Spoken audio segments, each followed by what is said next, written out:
I'm very thankful for the sponsorship from the Angelman Syndrome Foundation. The work we're doing together at the macro level with our community matters. People with Angelman syndrome can experience less disability because of strong community.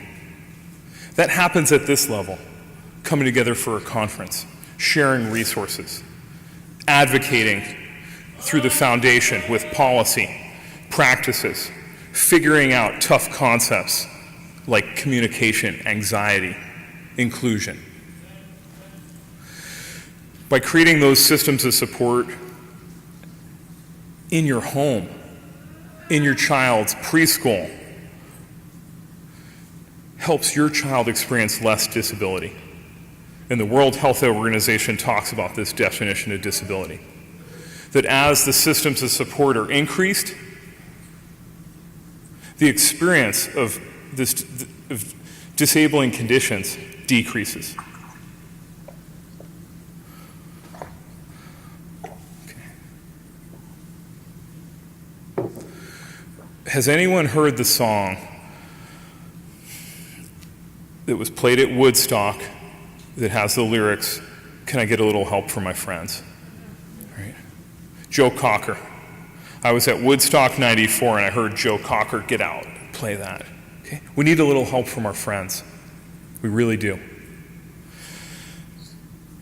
Deanna and I are here as teachers and speech pathologists.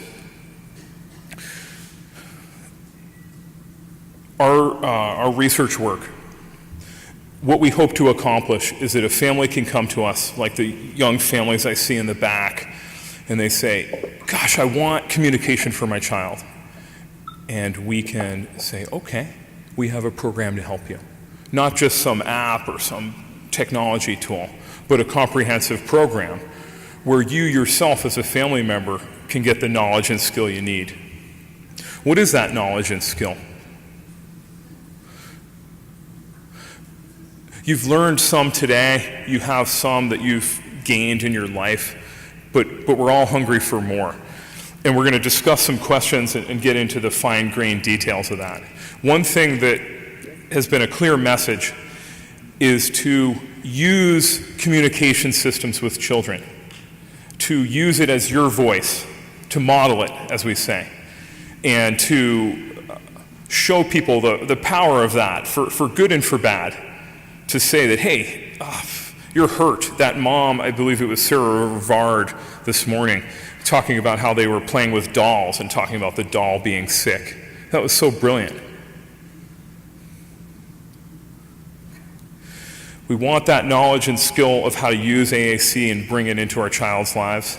But something that I've learned this conference is that the table is not set unless we're all at the table. And too often, parents and family members, opinions, knowledge, and skill is not valued by school providers and professionals. And that needs to change.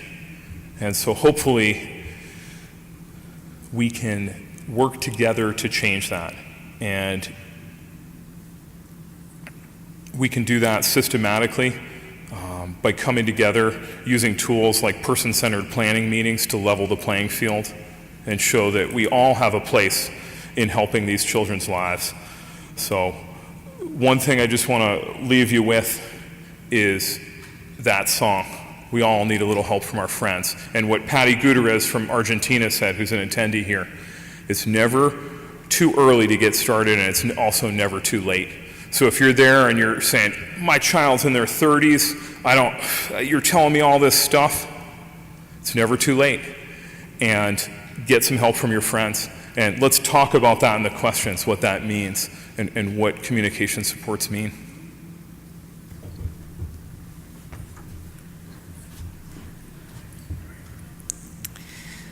So Kate Ahern has started a movement called #SeeMe, and has now added #WhereIsMyAAC. and is challenging us to not just use our AAC in the classroom with the speech-language pathologist, but if you see somebody in the community who needs to use AAC, their AAC should be there with them. And to that extent, we've been doing AAC out and about in the community for more than 20 years. Caroline Musselwhite and I have been doing this, and we even wrote a little book that you can get for free from Teachers Pay Teachers. Just look for Caroline Musselwhite's name. So let's see if we have Caroline Musselwhite's name. I have to get used to Sam's mouse. Here we go. So look under Teachers Pay Teachers for Caroline Musselwhite, and you'll see this out and about little how-to book.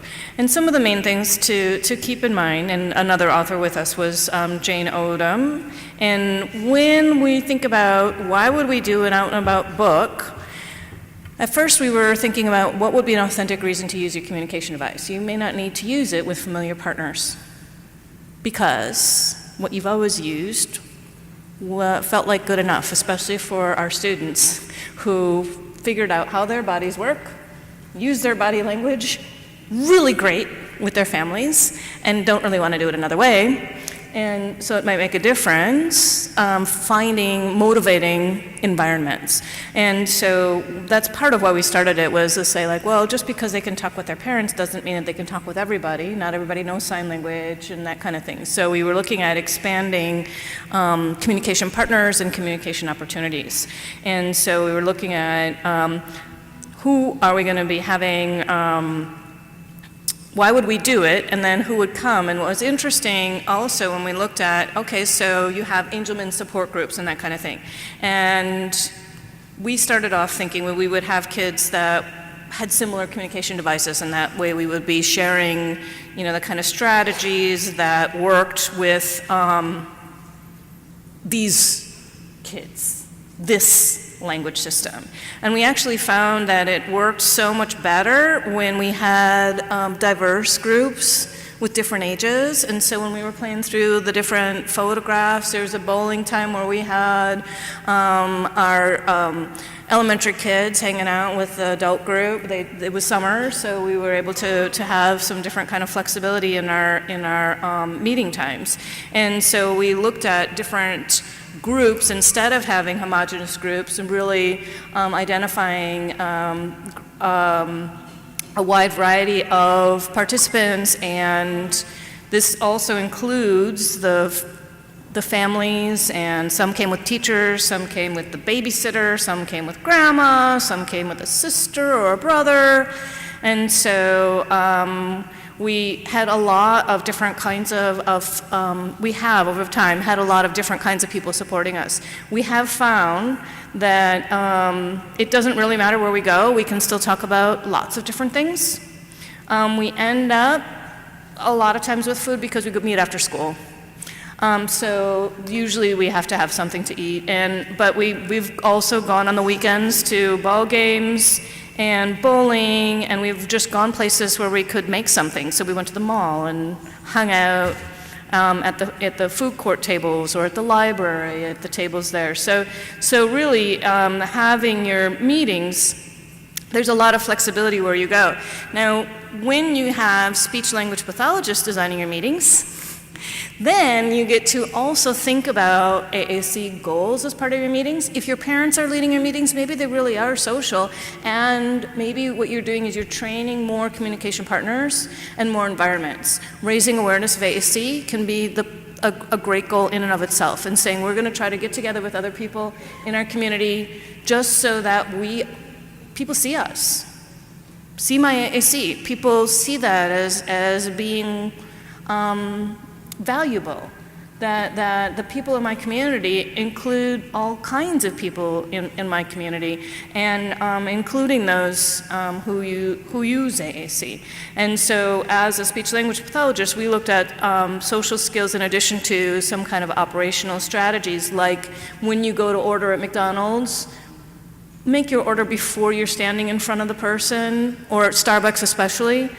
You don't stand right at Starbucks with the person go, I want coffee. And I'm like, yeah, you're at Starbucks. I know you want coffee. what size, what, blah, blah, blah, blah, blah, right? So that's a strategic thing that kind of helps you by being in the community to figure out strategies. So we practice some of those kinds of things. And so this book kind of can give you some ideas of some different activities that you might want to do regarding operational skills and social skills. And so again, this is a resource for you that's free from Teachers Pay Teachers. And if you live in Maricopa, Phoenix area, you can also contact us to see about joining us. I actually have, I've started an out and about email address because I thought it would be a whole lot easier. So I work for Therapy One as one of my mini hats, and so I had them create an out and about at Therapy One email address for me. But just get in touch with me if you're interested in that, or friend me on Facebook. And that's also another great place to be visible, right? Be visible online if you can't be visible in person. So, and we have found that by planning to be together in the community, it has helped us to feel more a part of a group, and that we're not as much alone. And when we've had parents being the ones planning these meetings, it's been harder. Parents have busy lives. So if there is somebody that you can identify that is maybe a student that wants to learn more about AAC, that says, well, yeah, I could help, call people and let them know where we're going to meet. It is fun to meet in different places. I think Kate Ahern has done one somewhere she just goes to the same place all the time. And so that could be another idea, that you could change activities at the same place. We like mixing it up, and if we're going to be in our community, we like to identify different kinds of places to be, different kinds of things to do. Next.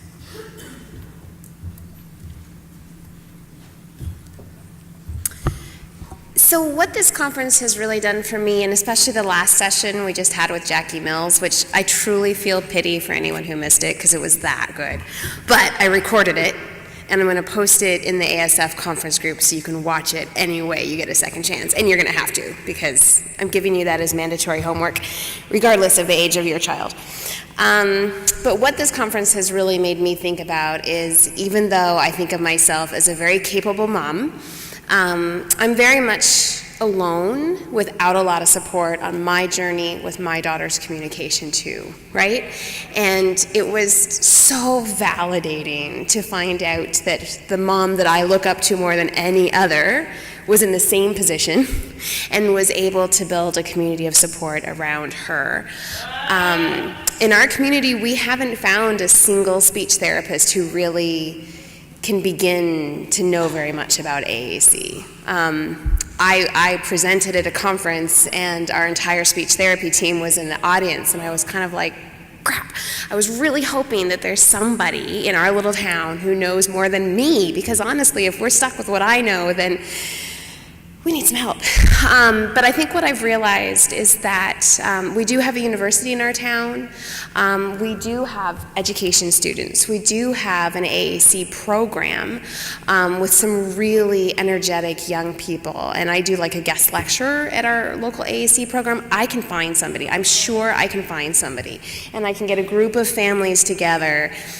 There's enough of us, not people with Angelman, because we're the only Angelman family in our community, but we can get a group of us together and we can pool our resources. Maggie she sees a speech therapist maybe once a year, maybe once every 2 years. That's pretty much it, right? And honestly, the more that whenever a speech therapist actually gets curious about what's happening with her program, I kind of discourage it, because they've overwhelmingly come in to say, oh, that's too many words. You need to go back to I want with just 2 choices. And so we've kind of done what we can to just keep doing what we're doing under the radar at her school. So when I go back to my community, that's what I'm going to be working on, is finding an energetic, smart young person who's studying this, or it can be an old person, I'm not saying, has to be a young person, but we have students in our community who I think we could bring a group of us together as families. We could together pool in to get that person to plan activities. I'm realizing I need someone to tell me what to do. Give me assignments every 2 weeks. Hold me accountable. Bring us together. Hold me accountable. Give me goals. Here's what I want you to focus on. Give me someone to practice my modeling with, so I'm not always modeling it with Maggie. One of Maggie's classmates referred to her proloquo as how old ladies talk to Maggie. Because it's how old ladies like me talk to Maggie. And so I think that that will really make a big difference, to have somebody else be thinking about kind of what are our goals and give me assignments so that I'm not trying to think of the whole big picture all the time. And I think that what this has really done for me is think about the fact that Maggie doesn't know anyone who uses AAC besides herself. You know, there's a few kids in her school who are as emergent as her, but don't have actually as robust AAC as she does. And so I really need to get a group together so she has those role models. She has some really good, she's got good friends, she's got classmates who have tried to learn how to use it. But I think that that's different from her actually seeing other AAC users as well. So that's my plan coming out of this, is to find a facilitator, find someone who can facilitate it with us, do it on a regular basis. You know, we've got moms, we have Tracy in Scotland who's been able to set this up. Her daughter attends a regular school, and she on her own started doing this. We've got Keisha set up regular groups in Texas as well. But again, I think it's getting back to what Deanna said, that as parents, we have so much else on our plates. If we can find someone else. And what Jaquie presented in that last workshop was that using just Eli's funding and resources, they could see a speech therapist one-on-one about 10 times. Or they could pool those resources with other families and see one 40 times, and which one would really benefit them the most. And that's what she found as well. So that's my goals from it. So I'd be very curious to hear what you guys have said. We're gonna have Jaquie on now. Yep. So you can hear directly from her, because she's 4 or 5 years ahead of us on this journey, and she's been my biggest role model. See what she has to add, and then we'll open up the microphones to you guys.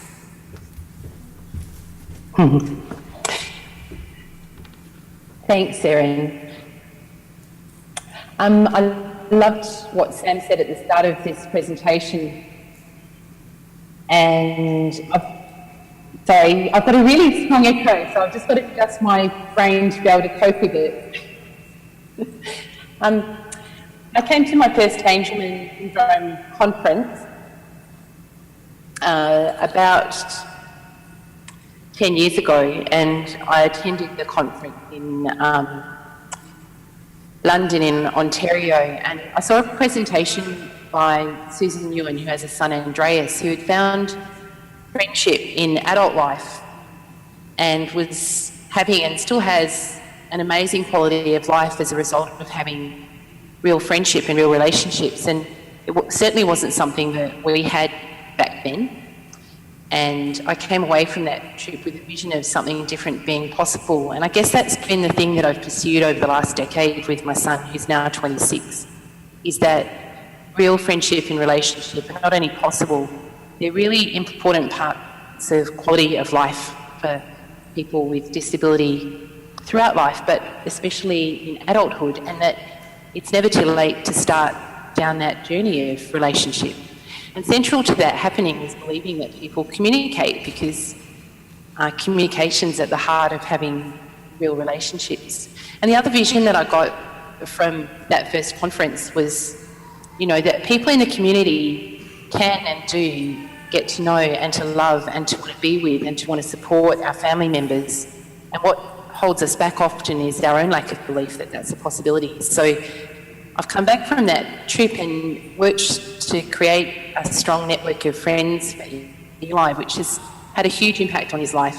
So he's been living independently of us for the last 8 years, and most of his support is provided in an unpaid way from his network of friends. So we have about 30 paid hours a week, and all of the rest of that time the support's provided that by people who have chosen to live with him and love him and who see him as their family. So he lives with Joe, who's someone he was friends with at school, and Joe's fiancée has been living with them as well for the last 4 years. Joe and Libby are going to get married soon. Libby and Eli have come to love each other very much, and recently they've talked about wanting to have a child, and we were thinking that maybe they'd want to move out to do that because Eli's not particularly baby friendly, but they came to us and said, he's our family now. We don't ever see ourselves living without him, so can we talk about how we can do this, how we can stay living with him and have a baby? And that's been, a really incredible experience for us to have, because I think we spend so much time thinking that other people can't know and love our kids, but they can and they do, and I see it happening more and more around me as families become aware that this is possible.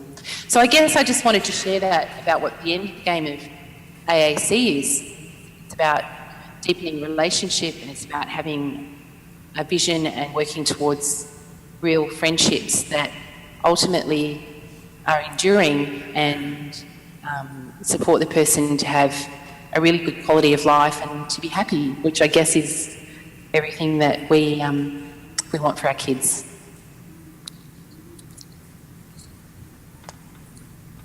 All right, so feel free. Oh, is this on? No. All right, so any questions, comments? Just come up to the mic. Oh, come on, the other sessions, there was like a line out the door. Is it just because it's Friday?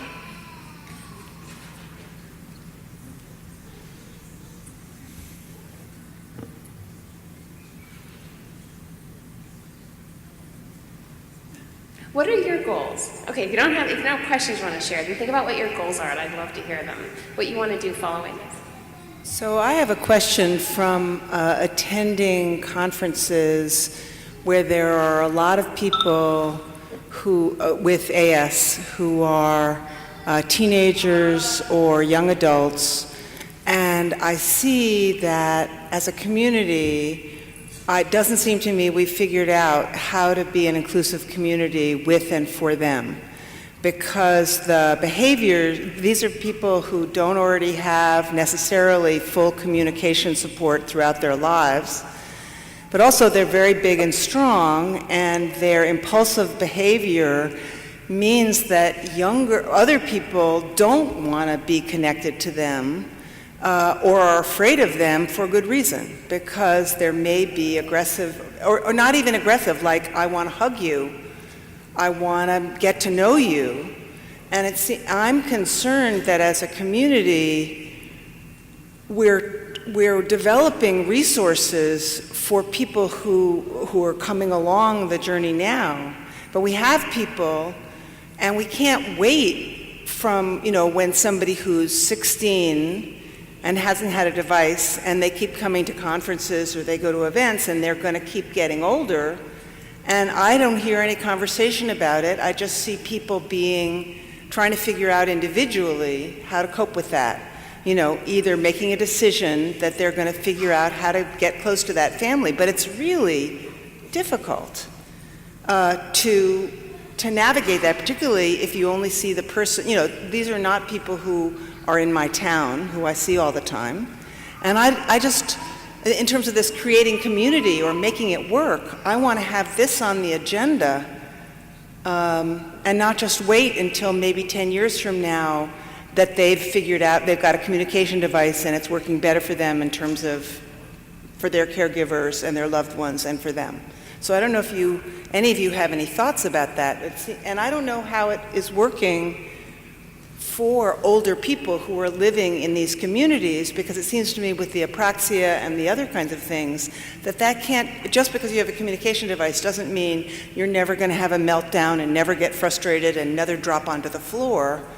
And I want to hear more about that, because, my grandchild is only 6 years old, but, he's part of a community and he's going to be needing to have these things addressed, and I want to have them addressed. Hey, Jaquie, do you want to respond to that? Yeah, I'll have a go. I totally agree with what you're saying. You're absolutely on the money with that comment. I think probably a couple of things. One is that we do a lot of work around educating the community generally around people who have challenging behaviours, to understand the reasons for those behaviours and to engage people in the problem solving around them. And we've had a lot of success developing relationships by doing that. My son has very challenging behaviours, less so as he's getting older and we're figuring out his communication system. But early on, for him to have friends, we had to really name the elephant in the room and engage people in talking about it. And actually, it was other people that have come up with the best solutions for his behaviours, and often other young people his age have been the ones that have been able to problem solve. And when we engage people in that way, a really profound connection tends to form, because those community members can feel quite empowered.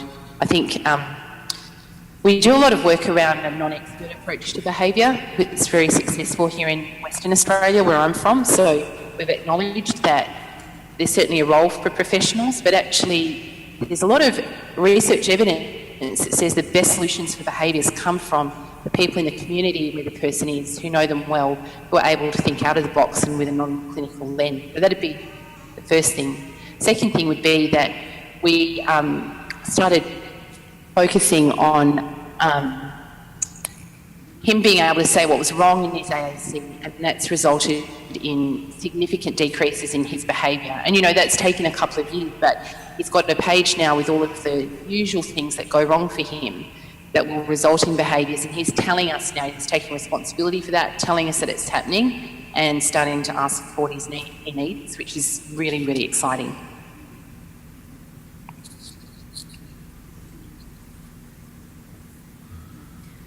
So, Can you turn your mic on? You can press the button. I think It should be red. it should be red when I'm talking. I thought red was a pause. So when we think about our community groups, we invite whatever support people would be necessary to have somebody participate in our group.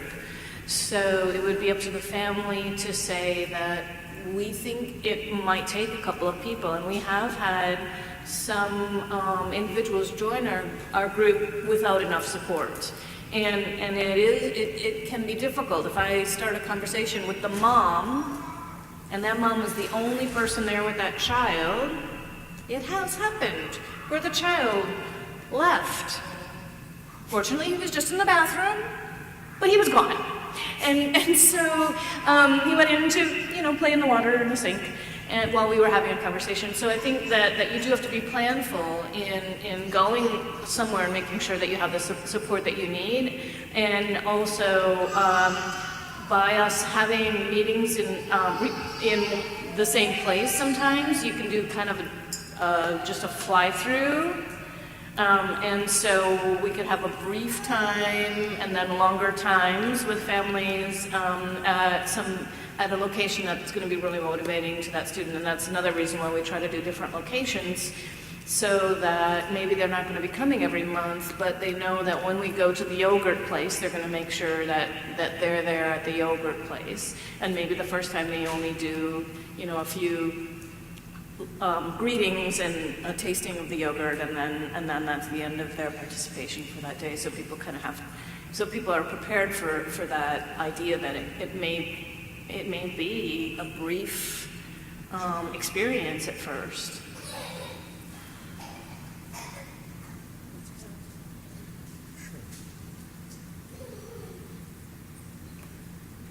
So I think the question's really good. It's really two parts. One was, how do we get older individuals with Angelman syndrome communication systems? And then the second part is, how do they use them for real reasons in the community and be a part of the community? I think this out and about approach is absolutely a great thing, because it starts with that generalization that you're getting out and practicing your emerging communication skills, and you can kind of start with wherever you're at. So that's awesome. But then this piece of how to get people communication systems,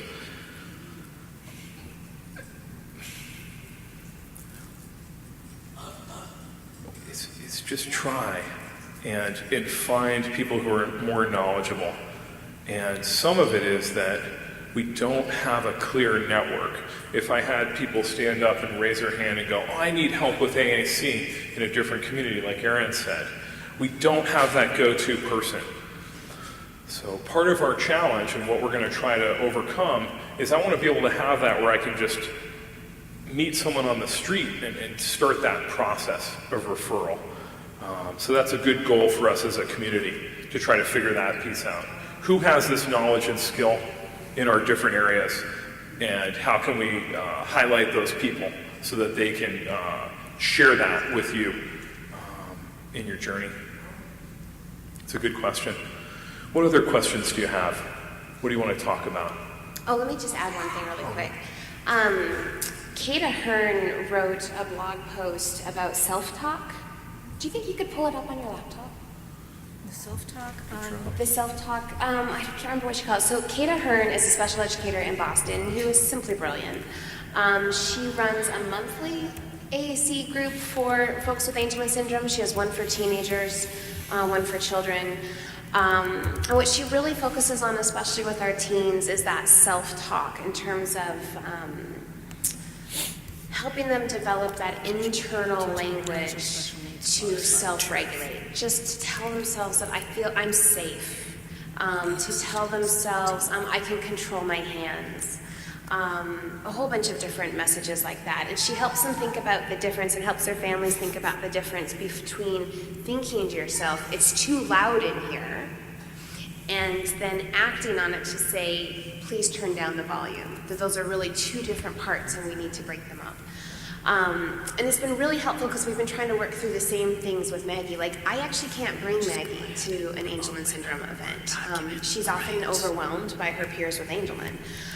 She tends to try to stay towards the edges and tries to keep herself safe. I mean, she really finds it scary. But I feel like the older she gets, the more that she feels like she can't trust her own body. She, to me, is avoiding any place that's going to overstimulate her and make her not able to control her own hands. And I think that she's really afraid, she's very aware of the fact that she could lose control of her hands and start grabbing. And so she tries to protect herself and others by staying out of a place that will bring that out in her. And it's just been really fascinating to me to see that and to figure out how do we support her to feel safe in her own body. How do we make sure we don't teach her that she's dangerous? Because I feel like even at school, I'll watch how people talk to her at school, and I feel like she's actually being taught that she's dangerous. Other kids are actually being taught that she's dangerous, just the language they use. Oh, be careful, here comes Maggie. That kind of stuff. And so, you know, again, to me, it's about building that community. But I think that Kate has put more thought into this. Kata Hearn has probably put more thought into this language piece of it, more than just about anyone. And if we can develop more materials for our families so we're all using kind of as a community, consistent language and consistent strategies, I can totally imagine coming to an Angelman conference and hearing Angelman parents all over modeling, my hands are safe, my body is safe, I can control my hands, and kind of creating that environment that's very calm. You know, so for example, one of the things that's stressful to Maggie that happens at Angelman events is people are always running up to her going, oh my God, Maggie, your hair, it's so great, I love your outfit. That sends her out of the room. You know, people actually need to learn how to greet her. A greeting on Maggie's terms is to come and stand quietly next to her and wait for her to turn to you. And so it's just interesting to me that you raise this question because it's never really occurred to me, how do I teach the Angelman community? Because she's a bit of a celebrity, right? Because I pimp her out on Facebook all the time. How do I teach her community, her Angelman community, how to interact with her? We go to Angelman events and I haven't taught that community, hey guys, I know you're excited to see her, she's a bit of a celebrity.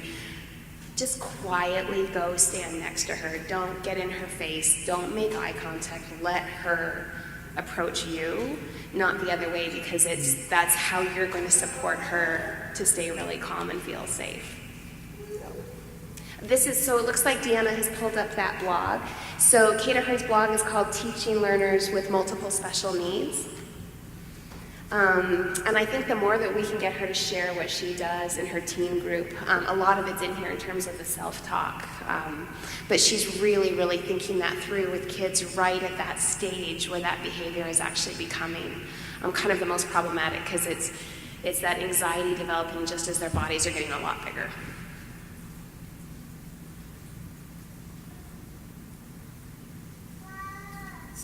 We did have another question. Somebody was saying. Hello there, I'm Mireille from London. Hi there. I just want to ask a question. Like, how do you get people in to come and be friends? I take my daughter to lots of different groups, various disabilities, and lots. My daughter is emerging communication, so she's seeking out people, but other people with disabilities don't necessarily notice her or know how to communicate. And then, as the lady said over there,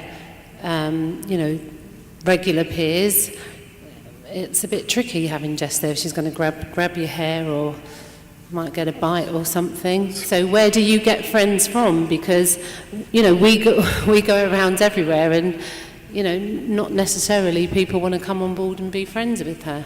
Yeah, so I have one idea that I recognize that there's these shared interests that people have, and there's three in particular that I like to tell people about.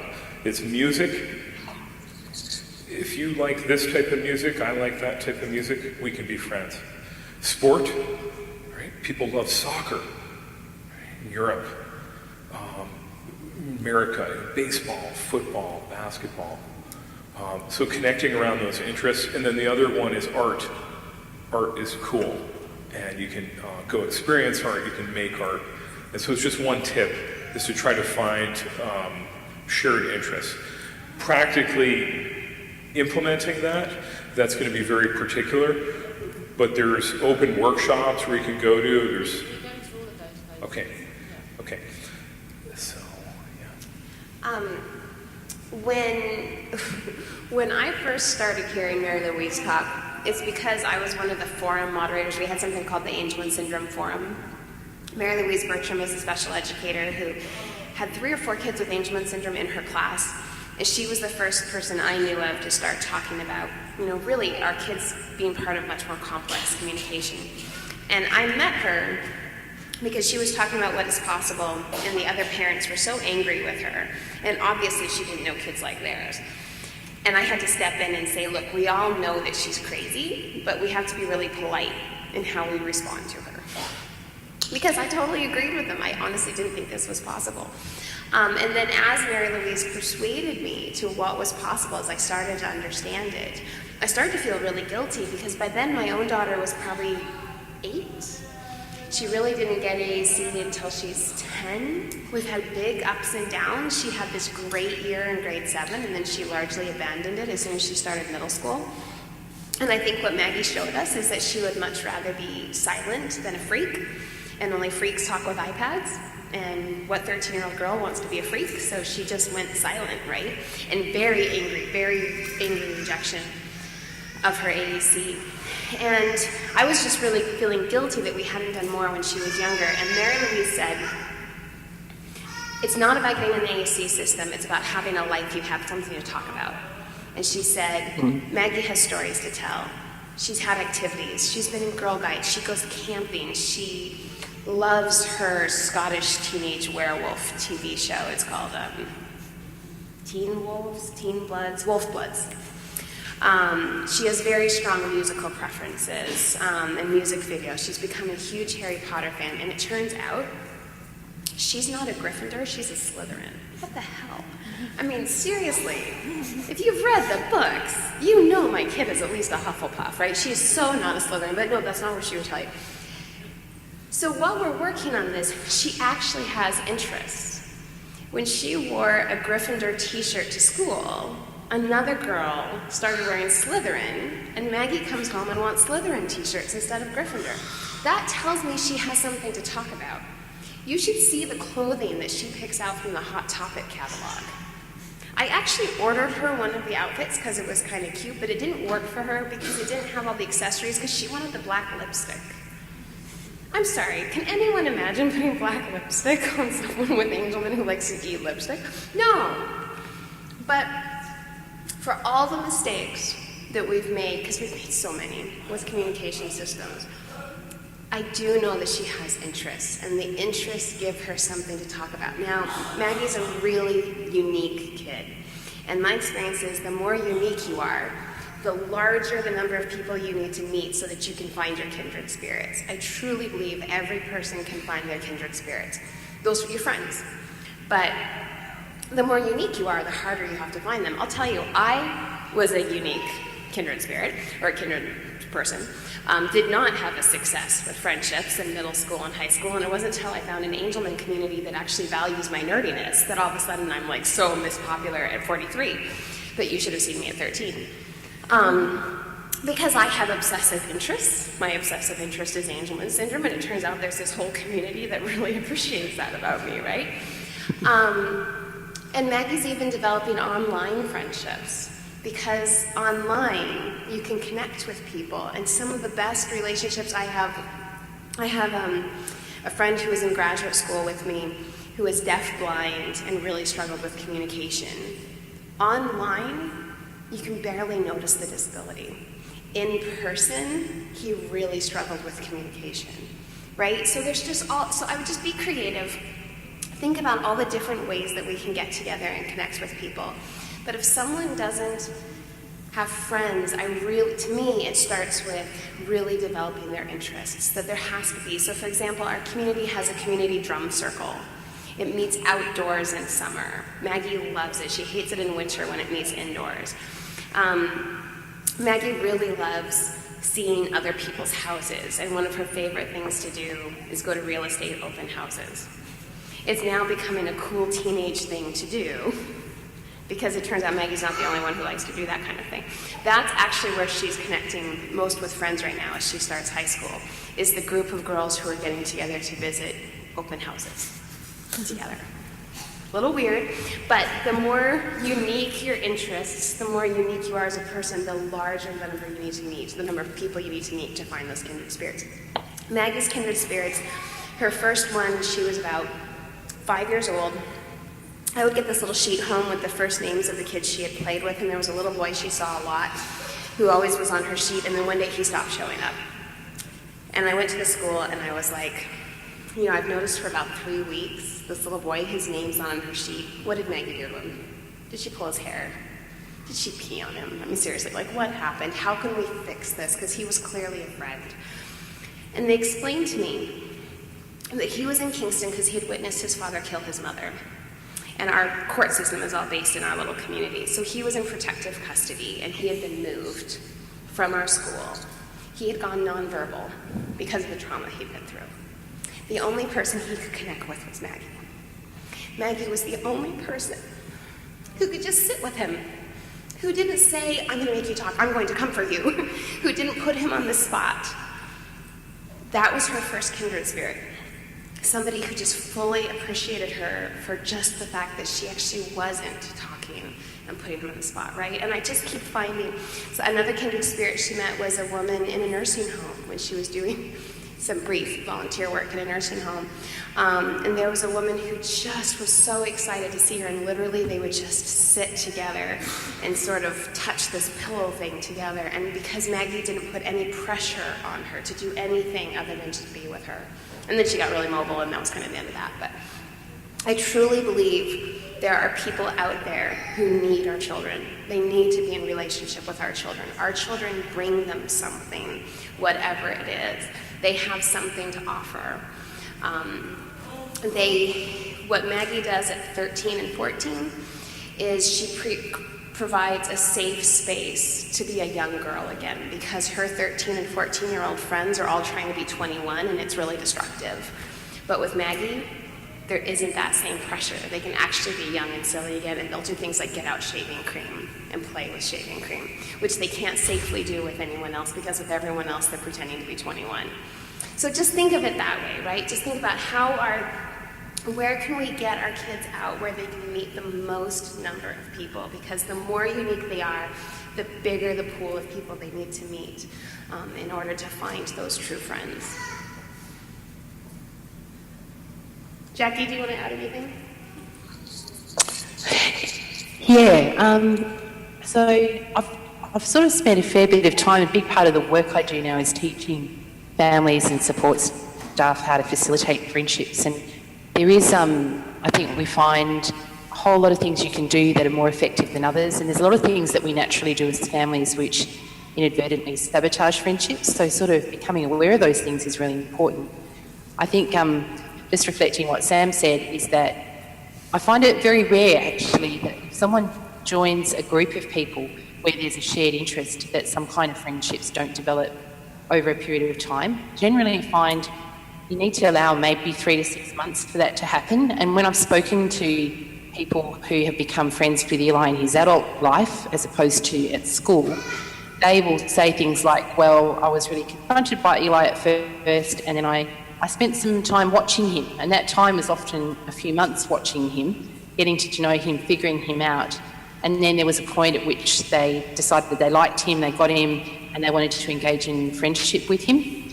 And I think that one of the things is that we need to be looking out for atypical signs of connection. So Eli has a massive network of friends and we have trouble managing new friends, because we've got this figured out.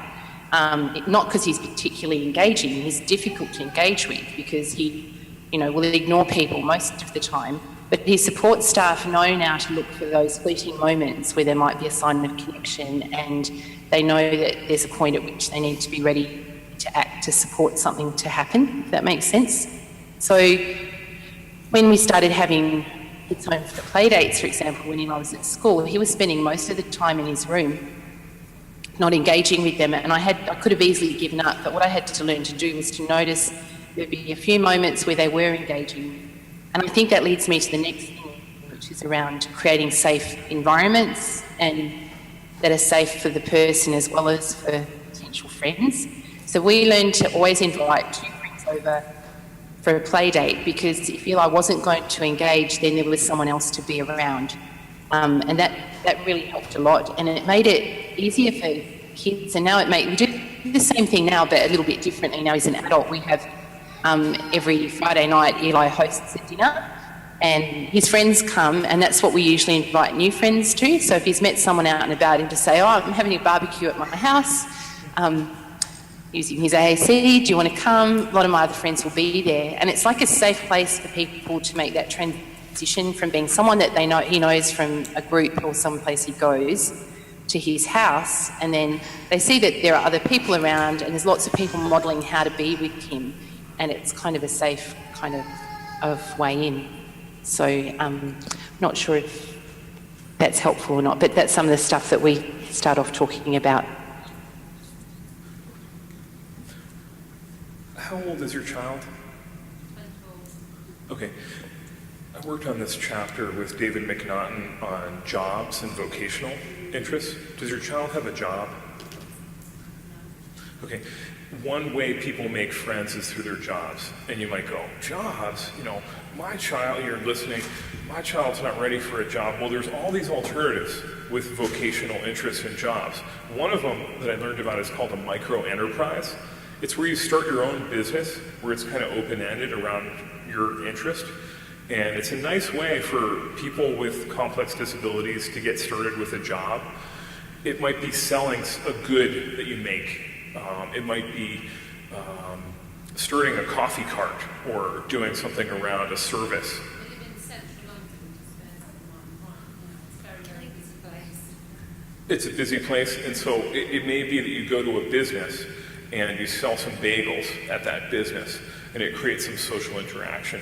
Finding the right fit is a process, but it's just a brainstorm as exploring job opportunities, even for people with really complex needs, is very interesting. And I would look for places that your child can go often in a regular role. So a favorite diner and you go all the time so that you meet the people. Not just like going to a pool to go swimming, but actually joining a class at the pool so you're seeing the same people every time, right? So you have those opportunities to become part of it. You know, not just going to a pottery studio, sometimes, or maybe not a pottery studio, or an 8-part painting studio, but actually taking a class so that you see the same folks over and over. Because again, it's that repeated time that you see them. And our entire transition plan for Maggie into high school is actually starting her micro-enterprise. And it's called Totally Mag Home Staging. And you'll see her realtor interest here. Because ever since she was little, it started out as a problem because she was so desperate to get into other people's houses. And that can actually kind of be a challenging behavior. And if you're trying to sell Girl Guide cookies or trying to go Halloween trick-or-treating and you're trying to break into every house and literally shove your entire body through the crack in the door because you just want the house tour, then it's actually kind of challenging. And so we said, well, what's the appropriate way that you can go into a stranger's home? Well, if they're trying to sell it and they're having an open house. And so literally we started taking her to open houses thinking that this will use up her energy and she won't be quite so interested, but her interest has only increased in seeing other people's houses. And so we realized that this could actually be a business. Maggie will always require support. So why pay someone to be home with her or take her out in the community? Why not pay them to be a support person on the job? What we found when she goes to open houses is that houses have often been on the market for a long time in our community. They've often been vacant just because of the generation of houses. There's often been an elderly couple who lived there. They last updated the house in 1982 and it still is in avocado and mustard. The kids, the grown kids, live out of town and they have a wildly inflated idea of how much the house is worth, and so it sits on the market for a really long period of time. And it has these open houses where it's stuffy, it's a little sticky, there's snow on the porch, there's leaves on the porch, the counters, everything doesn't feel very clean. And it's not worth anybody else's time to go in and prepare that house for the showing. But Maggie would love the opportunity to go in there.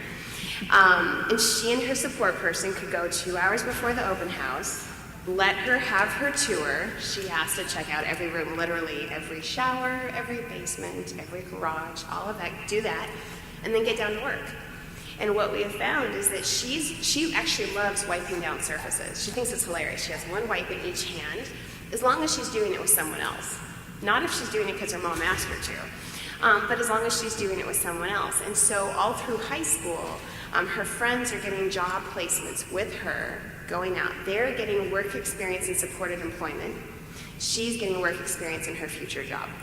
The idea being that we're going to provide this service for free as part of job training while she's in high school. So by the time she finishes school, she has a small business where she can actually charge realtors, and it will probably be very little, but to get the houses opened up, aired out, cleaned up, before the open house. And it completely meets her love of transportation, driving, bus rides, seeing other people's houses. I mean, I actually think she will love being an adult because she'll go to so many different houses on a regular basis, and the more bus connections that it takes to get there, then even the better.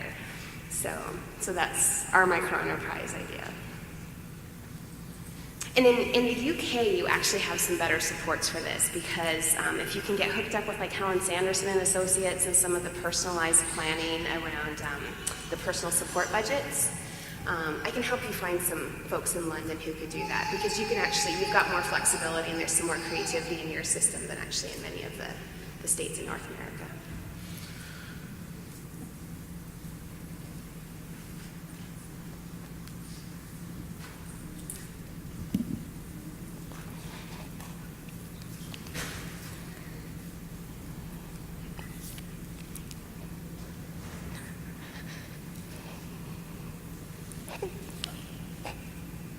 My daughter is 11 years old, but when she was little, she used to have lots of friends. Well, people used to say, she's so cute, and then they'll approach her, but now she get older, she's 11 years old, she has no friends. I don't know what else to do. I took her to a football game, volleyball game, swimming. People don't even come and say hi to her. I took her to the church. I did everything I needed to do, but I'm lost. I've been coming here for 4 times, but still don't have an answer.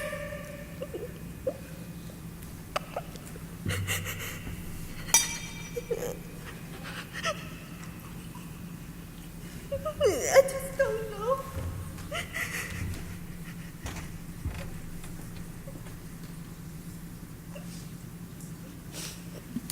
Jaquie, do you want to say anything? Yeah.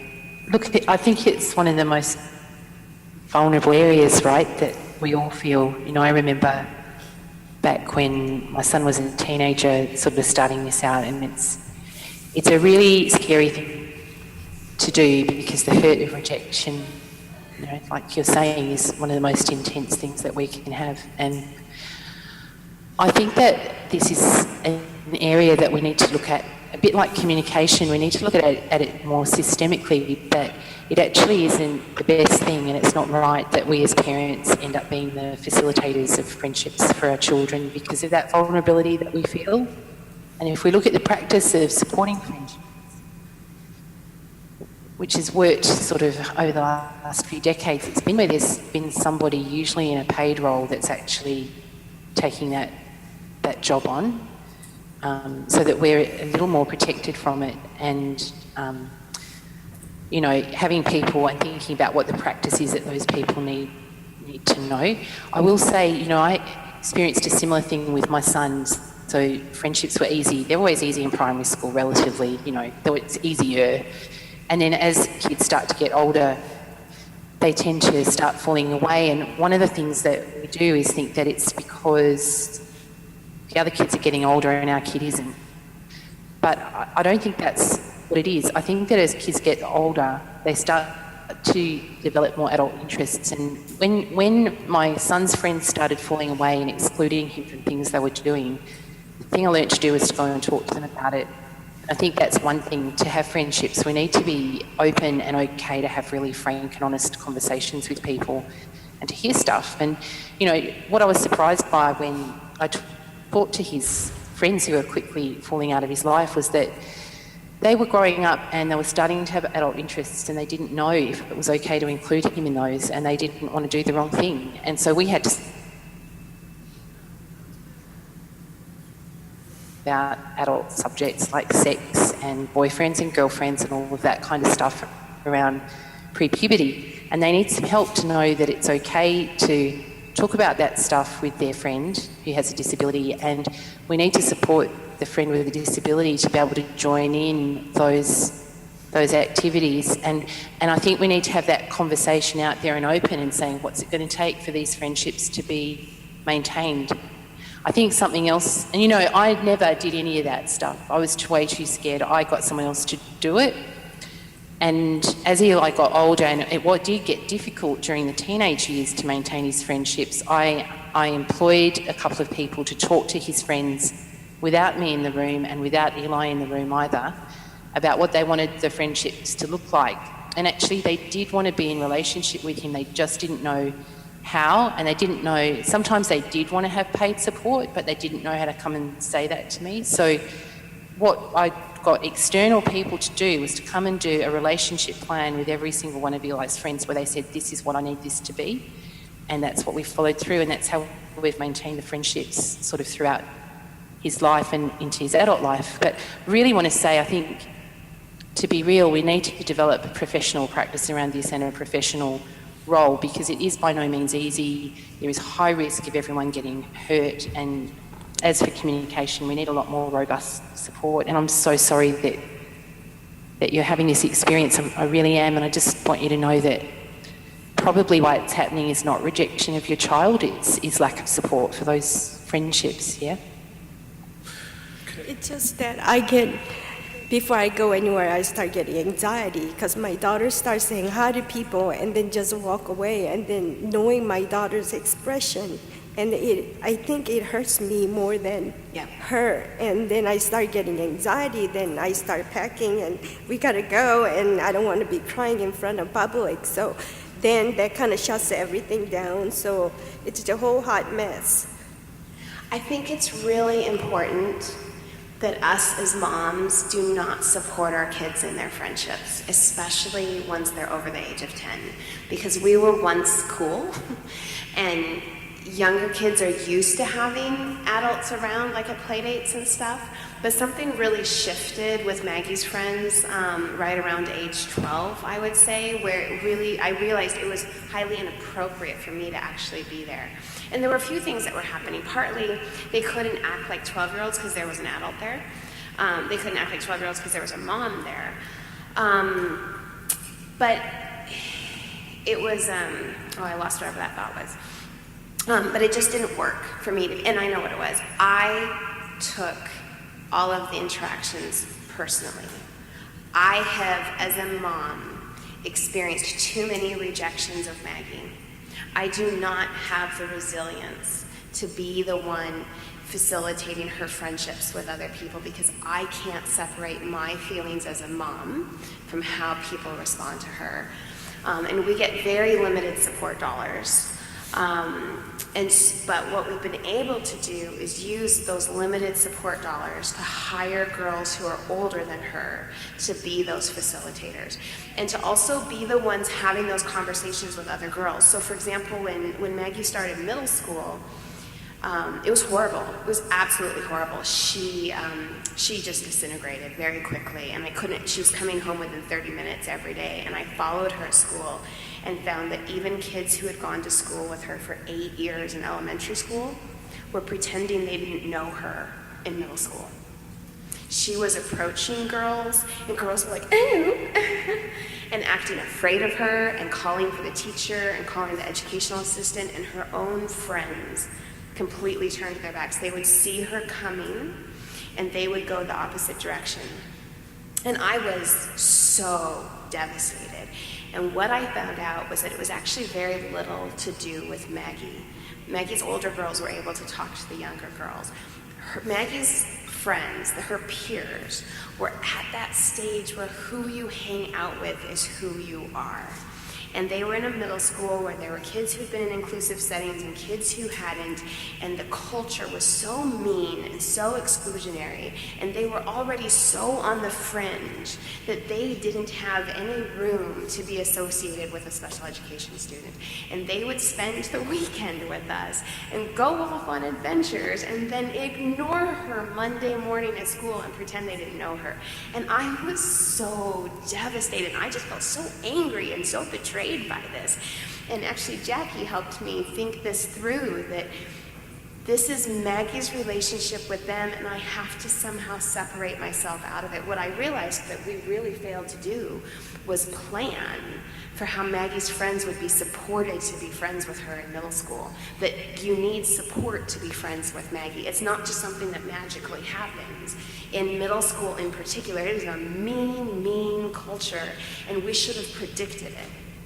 So even for someone older, I would hire someone not to be a direct support worker, but to be a facilitator, a friendship facilitator. And Jaquie, I think you've got good job descriptions of what that would look like. Some of our other parents have developed good job descriptions. Hire someone whose job is to get your child out into the community, whose job is to look for those opportunities to invite them in.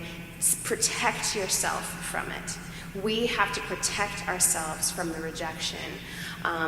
And we also have to, when we see rejection, realize it may have nothing to do with our children and everything about what that other person is going through, which is, again, where we need a neutral person in the middle.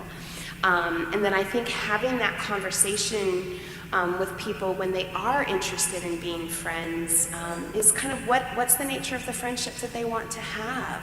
Because look around, how many of us have friends with someone our age with a complex disability? We don't know how to do it. Neither do the 13-year-olds and neither do the 21-year-olds. We don't have any models, right? We have no idea how to do this. We're figuring it out as we go. And it was very similar in terms of things like what was happening with Maggie was the other girls were swearing, because that's what 13-year-olds do. Because there was always an adult around Maggie, they were always getting scolded. So even just being anywhere near Maggie meant you were going to get in trouble for swearing, so now you have to stay away from Maggie or adults are going to be down your neck, all that kind of thing. So anyway, there's a lot going on, but whatever support dollars you have, rather than using support dollars to take your child swimming, to take your child to a recreation program, to have respite in your home, think about using those support dollars to find someone whose job is to support friendships. And you want someone confident, someone who doesn't have their own friendship hang-ups, someone who can go into a coffee shop, who can go in somewhere and just kind of look around, because what's happening, the other thing that really gave me hope was there was, Erin is a researcher who studies how typical students perceive our kids with complex needs. And she followed a high school student around for several weeks, fully inclusive placement. No one other than his educational assistant spoke to him the entire 3 weeks that she followed him. He was invisible in his school. But when she interviewed his peers, they noticed him. They were so aware of him. They were watching. They had no idea how to interact. And they felt like it was almost frowned on them to interact, and the adult who was there was always a barrier. But they just, they had no coaching, they had no support, but they were very interested and they were very critical of the adults. They had this long list of things that they felt that the teacher should be doing and the educational assistant should be doing, but they weren't in a position to go tell anybody that. Who are you supposed to tell? What high school student has the confidence to tell an educational assistant, by the way, you're really being a barrier to friendships and, you know, you need to do this, and I think the way that you keep taking him out for personal care is actually really distracting and disruptive for him. Right? And so, again, so young people were actually interested but just didn't have the opportunities. Something we've been trying to do in Ontario is adopt a model that's in upstate New York where older students are paired with younger children with disabilities to be that older peer support. So in upstate New York, there's a program called TIES where kids over the age of 8 are paired with a middle school or high school student who supports them. And the parents are responsible for having someone available for things like personal care, but otherwise the adults back off and it's just left to an older child. And we did that the whole time Maggie was in Girl Guides and with all the activities she's done. She's always had an older girl to support her. And the older girls end up modeling how to interact, and I think that makes a really big difference.